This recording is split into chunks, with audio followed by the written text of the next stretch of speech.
باشا بشارة كار هوم ديكوريشن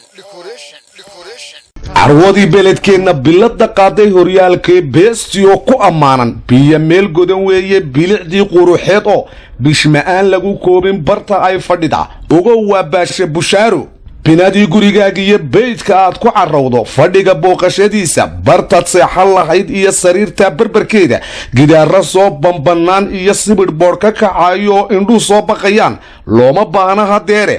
haddii aad baradaada ka dhigayso bustaan iyo baytulxayaa la xidhiidh baasha bushaaro waxa yaalla bartaa fareenno aan beledkeenna beryahaba la keenin faraawilkii u badnaa iyo ubaxyo baalla casuus leh boqolaal kala noocoo beera hawray la moodo oo balaag iyo wayd iyo badh casaan iyo doog iyo buluug toosa yihiin xuska baaxadda weyliya xafladaha balballaadhan iyo baadhigii meherkaaga bandhigaaga arooska buulaleedh la ridayo marka aad ka bogsiiso waqal soo bururayo iyo baraa roobka la moodo bilicda meesha hagaaja barta aad ka helaysaa ogow waa baasha bushaaro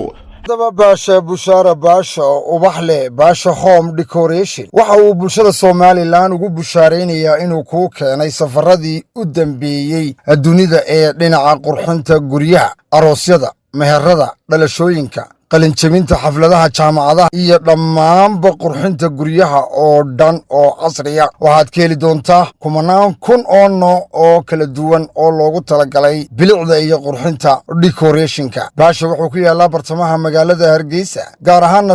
fooqa weyn ee tiyaatarka ee magaalada Hargeysa fooqa dabaqa hoose dhinaca waqooyi eeg waxaad arki doontaa boorka waaweyn ee ku qoran tahay باشا بشارة هوم ديكوريشن وحي فاهفاهينا كلا حيد عوانada iyo telefoonada hortaada